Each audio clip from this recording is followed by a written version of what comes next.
All right, welcome back. We say hello and a happy Friday to Mike Eppel standing by. How are you? Hello, I'm good, thank you. How are you? Doing okay, but It is Friday. Oh, trust me, I've been waiting for it. We've been watching the back and forth, though, Mike, of are we or aren't we going to open earlier the Ontario economy than that June 14th date? We heard Christine Elliott in the news pack earlier saying, yeah, it's likely going to happen a few days earlier. Dr. David Williams didn't sound as confident.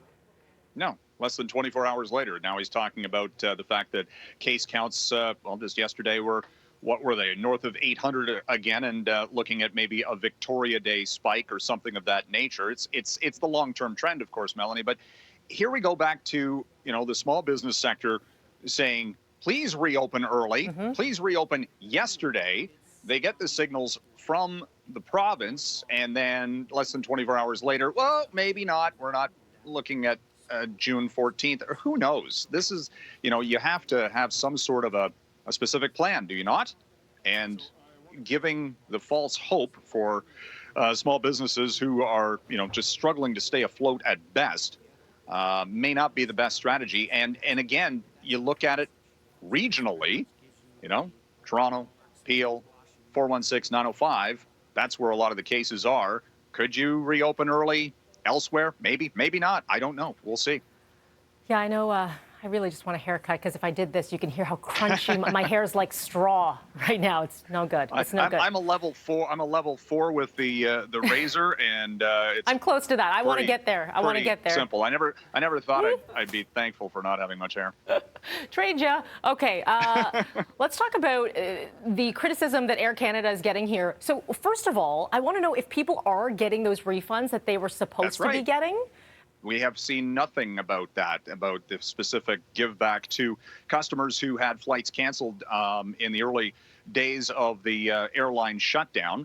That's one thing, because the company does have that $5 billion bailout. And then we saw in the House of Commons yesterday pretty much unanimous condemnation from MPs related to Air Canada executives getting those bonus payments last year. Now, they're going to say, okay, that was paid out before the deal with the federal government was reached, which now has limits on executive pay. So, the Air Canada actually had to restructure its deals with its executives because all of those performance bonuses previously were based on profitability levels.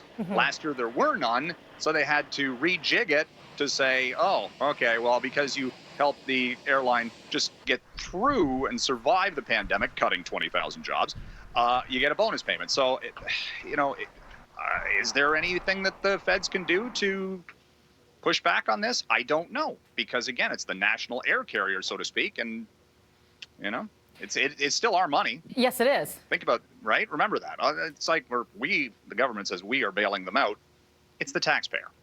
Right. All right, let's stay with the skies now, a la supersonic. Yeah, this was interesting from United Airlines teaming up with Boom Supersonic. This is a Colorado-based startup which has been around for a few years. They're kind of looking at bringing back what looks like the old Concorde. It's not the Concorde, but a similar design. A little bit smaller, holds about 55 to 85 passengers, offering flights New York to London in 3.5 hours. Top speed Mach 1.8 or something like that. First passenger service would be later this decade, in and around 2029. But Boom Supersonic has all sorts of big money backers, including Amazon.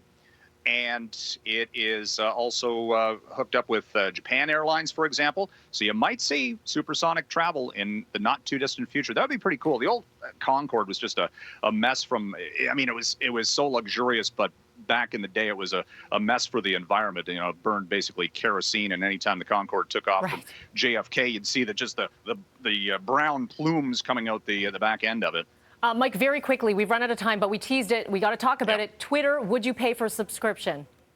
Well, they're saying this premium Twitter at $3.50 a month Canadian or $2.99 US would have an undo feature, maybe some edit capabilities, which is basically what we've been wanting, right, Melanie? It's like you have one typo and you just go, why do I have a typo? I hate typos in tweets, but that's just me.